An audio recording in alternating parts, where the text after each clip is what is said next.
Hello historians and welcome back. Today I thought we could explore the question, why was the birth of King Edward VI so important to King Henry VIII? King Henry VIII was so desperate for a male heir, which he got in the form of King Edward VI, that he almost dedicated his entire life to having him. So, why was his son Edward so important? Now, first of all, it sounds awful, but I don't think that Edward himself was precious. Only what Edward was, what he stood for which I mean being a male heir to the throne. If he had died and Henry had had another son, I don't know, called Bob, I think Bob would have meant the same amount to Henry as Edward had. And we can actually look to Edward's two older brothers and how Henry treated them as evidence to support this. The Tudor dynasty, although infamous and many people's favourite, was not a secure one. King Henry VIII himself was only its second monarch, and a male heir could secure the dynasty. The heir couldn't be female for several reasons.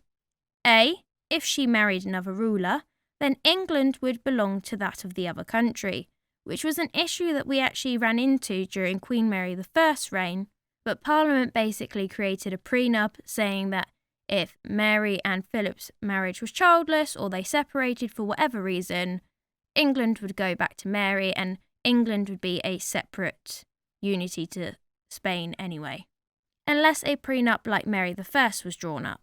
Childbirth was the woman's job, and this would put the Queen/ruler's life at risk, and the country could be at civil war again.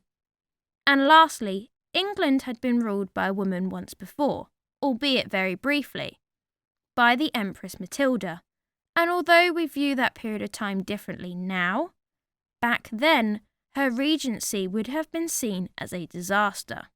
You also had the very sexist and very Protestant view that a woman just wasn't capable.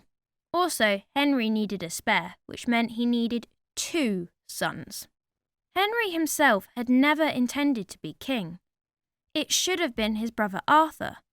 But as so many in the Tudor period, Arthur was struck in his prime by the sweating sickness, and as a result never made it as monarch. Prior to Edward's birth, Henry did have another son, called Henry.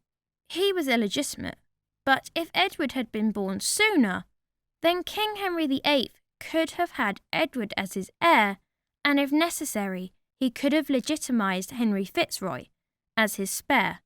But let's move on to why that didn't work. Prior to Edward's birth, Henry had had 2 wives, and despite countless pregnancies, only 4 children had actually survived long enough to be named. 2 of those 4 were women, so although they could provide political alliances through marriage, they weren't considered good enough to rule. The other 2 were boys, but Henry, Duke of Cornwall, had died within the first few months of his life. This then leaves his illegitimate son, Henry Fitzroy, who I believe put major pressure on Henry in 1536. In the early 1530s, Henry had 1 surviving son, Henry Fitzroy. However, he was illegitimate and could not claim the throne.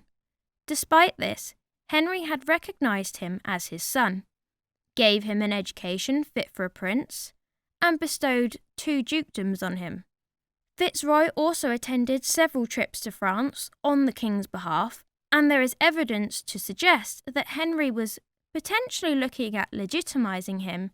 However, despite being in his mid-teens and married with the potential of giving Henry VIII a grandson, Henry Fitzroy was unexpectedly struck with an illness that eventually killed him in 1536, just weeks after the execution of Henry's second wife, Anne Boleyn. I wonder what the line of succession would have looked like had Fitzroy survived, or if Edward and Fitzroy had their death dates swapped. Let me know what you think in the comment section below. The death of Fitzroy would have undoubtedly have been a traumatic time for Henry, as his potential male heir had been wiped from existence. and in an instant, it now meant that he was back to square one, with no backup plan. This would have put an enormous pressure on his third wife, Jane, to deliver a male heir. Fortunately though, a year later, in 1536, King Henry would finally see the arrival of the male heir that he needed and wanted, which would have been, of course, the future King Edward VI. I hope you enjoyed this video. If you did, please subscribe, like, and watch another. But until the next time, I hope you have a wonderful day.